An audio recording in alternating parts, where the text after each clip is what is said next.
and it looked like Shedeur Sanders is definitely stuck in Cleveland. As the hours wind down, the NFL trade line is about to... Look, I get everybody wants to see Shedeur.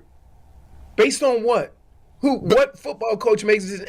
Let's see what we got. Let's throw him out there and see what's the worst thing could happen. Could it be you've seen enough of Dylan? I guess is that what you're trying to ask, G? Like, yeah, we've seen enough of one. They might be having that conversation every day and then having the conversation, what's our other option? Cleveland just spilled its morning coffee because the Saints might have gone full blockbuster mode. Word on the street says New Orleans is waving a $21 million golden check straight at Shedeur Sanders, and the Browns look like they just got dumped over text. I think that can help inject some life into the team as well now that has passed, and this is the team going forward, and they can all focus. Yeah, I understand the question, Daryl. I don't know how much guys spend time thinking about those type of things. I know it's speculative, and I know there's plenty of news outlets that cover those type of things, and that's what you have to do. But our guys don't spend much time on that. We kind of keep our focus where it is, and so that's the sense I've gotten from the guys. Did the Saints just steal Cleveland's golden boy? Or are we watching another NFL fantasy about to blow up in real time? This one's about to get wild. Cleveland wakes up every morning expecting bad news, but this time, not even the weather forecast could compete with what just dropped. The Saints didn't just knock on the door, they kicked it clean off the hinges, tossed in a duffel bag stuffed with cash, and shouted, "We'll take Shedeur Sanders, thanks." We're talking $21 million, draft picks, future assets, and a collective gasp from an entire city that hasn't exhaled properly since 1964. Inside the Browns facility, chaos exploded faster than a broken espresso machine. Phones were ringing off the hook, coaches were sweating bullets, and rumor has it, someone in accounting actually Googled, "Can emotional trauma be filed under business expenses?" The word that the Saints wanted Shedeur Sanders, the one guy Cleveland hadn't completely wrecked yet, hit like a fire alarm with real smoke. But he's as tough a kid, tough a quarterback as I've ever seen. His arm is at least as good as Brady's. It's Brady-esque. You guys act like a fifth-round pick is a punishment. Okay. It's not. It's an opportunity. I've never seen anybody talk this much about a fifth-round pick, ever. Because he's not a real fifth-round pick. That show you right there. I wish we could have the owners here and, get them real liquored up. I might spill the beans. But I'm telling you. You're telling me you think going on. Collusion. Do you think these owners get together and sit there with a pipe and say, hey, we're not going to draft Shedeur Sanders? Nah, they sent a blacklist. The janitor froze mid-sweep. The security guard whispered prayers under his breath, and Kevin Stefanski was reportedly clutching his playbook like it was a family heirloom he wasn't ready to lose. Meanwhile, down in New Orleans, the Saints were probably lighting cigars and grinning like they already won the Super Bowl. They'd seen enough of Cleveland's chaos, the fumbles, the stumbles, the endless excuses, and decided it was time to swoop in like rich cousins at a garage sale looking for a steal. "That kid's gonna rot up there," someone in the Saints front office probably muttered right before hitting send on an offer so big it could have made Wall Street jealous. And honestly, who could argue? Shedeur's been stuck behind Dylan Gabriel like a Ferrari trapped behind a rusty hatchback. The Browns keep preaching that he's not ready, but every time Gabriel takes the field, the word ready starts sounding like a joke. And he goes, that ain't it. There's a lot of people sitting in the room right now trying to determine that. So maybe it comes. And again, I'm not speaking from knowledge. I'm just speaking from just being around it long enough. Maybe it comes. Maybe he does something to warrant, okay, I'm at Dude turns red zone drives into abstract art. Touchdown chances vanish faster than free beer at a tailgate. Meanwhile, Shedeur's just standing there, helmet in hand, watching like he's tuned into a cooking show where the chef keeps setting the stove on fire. Then came that sideline clip, Shedeur mumbling something under his breath after another blown drive. And that was the spark. Cleveland should have known right then they were sitting on a time bomb. The NFL rumor machine roared to life. ESPN milked it like a soap opera. Talk shows picked it apart like a frog in biology class. And analysts suddenly couldn't stop whispering about franchise potential and leadership qualities. I want to ask y'all, did we not give Shedeur enough credit for what he did in Colorado, given how bad they are now? Speaking about Deion getting like this. When you look at Colorado now, and you look at Colorado with Shedeur as a quarterback, we like Mel Kiper up here. He should have been the first pick. Yeah. When you look at how bad they are, crumbled, and the way they can barely move the ball. Yeah. And so, yeah, Shedeur Sanders was the Colorado Buffaloes. Browns fans were glued to Twitter, refreshing like their team's future depended on it. And right in the middle of the memes, the meltdown, and the madness, the Saints struck. The Saints didn't just pick up the phone, they dropped a full-blown temptation bomb. A $21 million package dressed with picks, bonuses, and what one insider called enough leverage to make Cleveland question every life decision it ever made. Inside the Browns' front office, silence hit like a thunderclap. They stared at that offer like someone had just offered to trade their beat-up sedan for a brand new Tesla. Shiny, risky, and impossible to ignore. It was the kind of deal that could change everything, or burn everything down.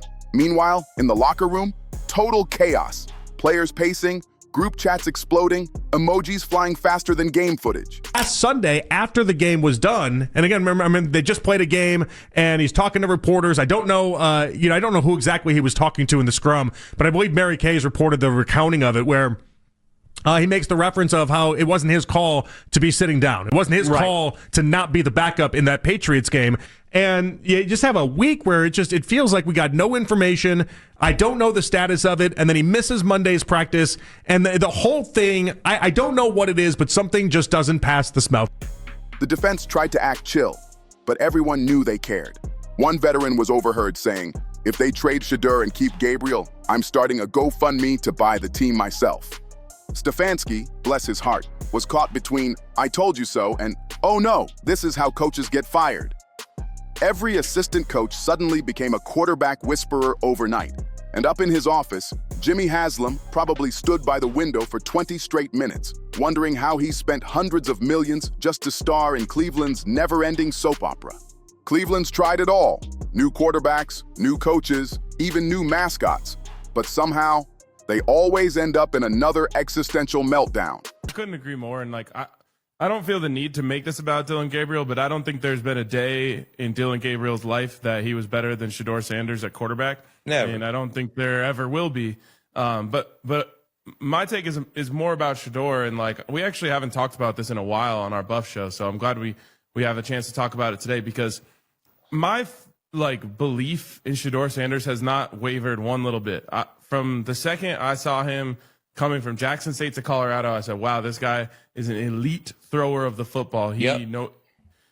And people back then used to say, oh, it's not going to translate from Jackson State to Colorado. And I used to say, he puts. Then along came New Orleans, cool, confident, and dangerous, dangling hope like Mardi Gras beads from a balcony. Their pitch was simple, but sharp. Give us your guy, and we'll turn him into what you never could. And the wildest part, it actually sounded believable. They'd watched the tape, studied every college highlight, and seen him throw passes that looked like poetry with a pulse. Shedeur Sanders wasn't just good. He was a once-in-a-generation spark trapped inside the NFL's most unpredictable circus. And the Saints? They knew if they could just rescue him from Cleveland's chaos, the story was about to change forever. The Saints might have just found their next Drew Brees, but Cleveland never does simple. This is the kind of franchise that could turn a coin toss into a custody battle. Draw a blitz. Let's all assume that the 4 down linemen are blitzing or rushing, okay? Yeah. The head coach said the 4 down linemen are blitzing. Come on now. The head coach said that now. The linemen are blitzing. Now I'm being real particular with this, bro. I'm being real particular right now, because ain't nowhere in the world you give Shedeur a playbook with installed that have errors on it, and Jackson Dart clearly on this. Reports say team meetings went from tense to volcanic, voices raised, tempers boiling, and before long, the locker room leaks began. The messy, reputation-shattering kind that make front-page headlines before lunch. Whispers spread fast. Stefanski was handed an ultimatum. Either start Shedeur after the bye week or pack your clipboard and practice saying, "Welcome to the broadcast booth." It was the NFL's version of a breakup text, sent through a group chat for the whole team to see. Meanwhile, Shedeur stayed ice cold. Cameras caught him walking out of practice with a smirk that could start a revolution. It wasn't arrogance, it was quiet confidence, the kind that says, "I already know how this ends." He looked like a man holding a winning lottery ticket while everyone else argued over parking spaces. The Browns called it swagger. The Saints called it potential. Analysts drew charts, circled names, and threw their hands in the air declaring, "This is the most confusing franchise since Johnny Manziel." Meanwhile, the Saints were basking in their new reputation, America's favorite villains, bold, flashy, and unapologetic. If you ain't trying to change the franchise or the culture, don't give me. So you should know history repeats itself over and over and over, and I've done it over and over and over, so it should be no question why an NFL franchise should pick me. You think I'm worried about what critics say or what people gotta say? You know who my dad is? They hated on him too. So it's like it's almost normal. Without people hating, it's not normal for us. So we like the adversity. We like everything that comes with the name. That's why we are who we are. They didn't just want Shedeur. They wanted to snatch him in broad daylight and make Cleveland watch. And this is where the absurdity hit peak NFL theater. The Browns, a team that can't decide what to eat for breakfast without holding a meeting, suddenly had to make a billion-dollar call under national pressure. Do they keep Shedeur and finally admit Stefanski's been wrong for months? Do they trade him and risk watching him become a superstar in New Orleans while their own quarterback keeps throwing checkdowns straight into the turf? Or do they do nothing and pretend the chaos will magically vanish? Cleveland's upper management reportedly entered what one insider called full corporate denial mode. They released vague PR statements about trusting the process and evaluating all options, which, in Brown's language, translates to, "We have no idea what's happening.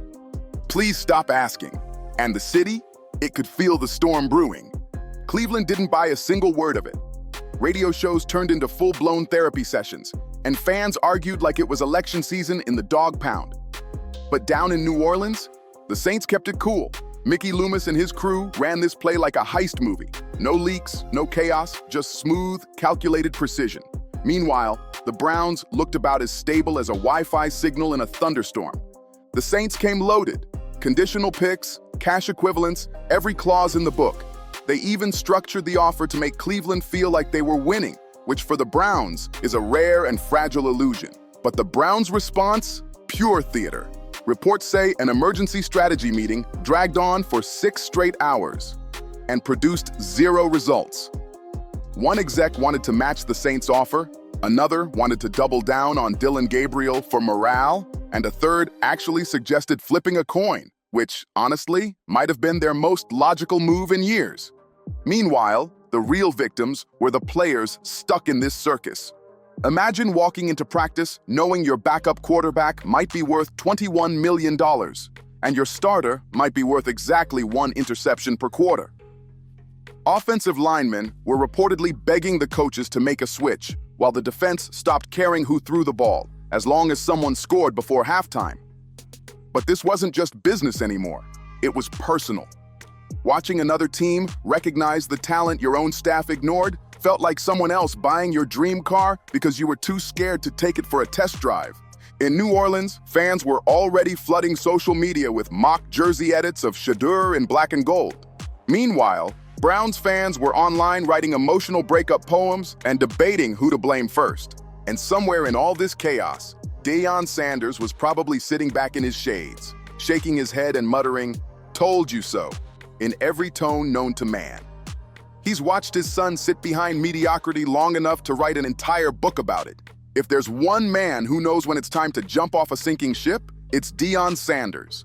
And right now, the Browns aren't just sinking. They're out here building submarines with screen doors. The wildest part, Cleveland actually thinks they can fix this.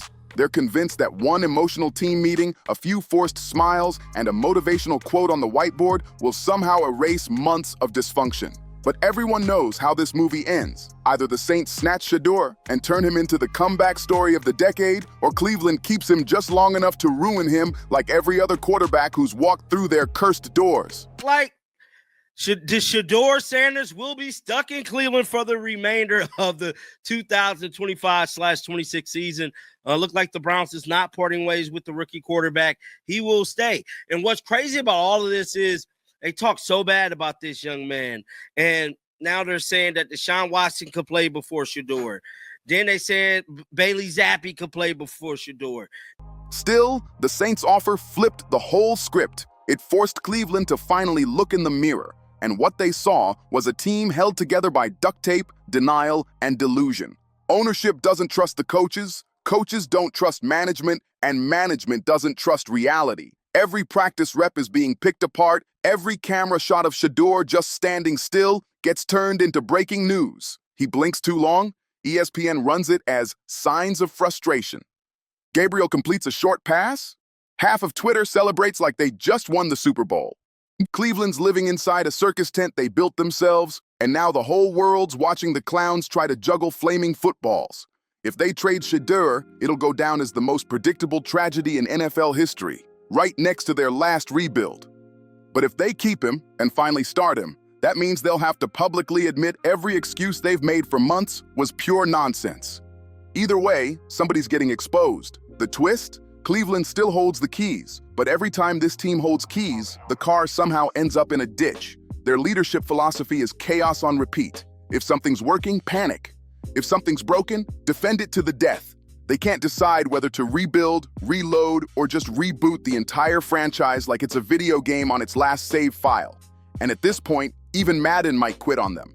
And deep down, even Cleveland's front office must know, this moment defines them. Either they evolve, or they become just another punchline in the long, painful comedy special known as Brown's History. The Saints? They don't care about systems or politics. They care about winning. They see Shedeur Sanders as the missing piece, smart, calm under pressure, and annoyingly talented. Meanwhile, Cleveland sees him as a threat to their fragile hierarchy. And that's the difference between a team chasing championships and a team just trying to save face. Every hour without a decision feels like a countdown to implosion. Reporters are camping outside the facility like it's Area 51. Inside, phones buzz, tension rises, and the energy's pure chaos. Beautiful, glorious madness. And somewhere, probably in his apartment, Shedeur's scrolling through it all with that trademark smirk. Because he knows the truth. No matter how this story ends, he wins. If Cleveland finally wakes up and hands him the reins, he gets to prove everyone wrong. But if the Saints pull off the heist, he walks straight into a franchise ready to crown him the new king of the Bayou. Either way, the future's his, and Cleveland's just watching from the stands. The real problem? Pride's been the Browns' most consistent starter for years. And that's why this story feels like it can only end one way. Cleveland, shocked, confused, and still pretending they had a plan all along, while Shedeur Sanders lights up New Orleans and turns Bourbon Street into his personal victory lap. Because in the NFL, chaos isn't just a side effect, it's a strategy. And nobody, absolutely nobody, does chaos like the Cleveland Browns. Make sure to like, share, and subscribe for more wild stories, and I'll see you on the next video.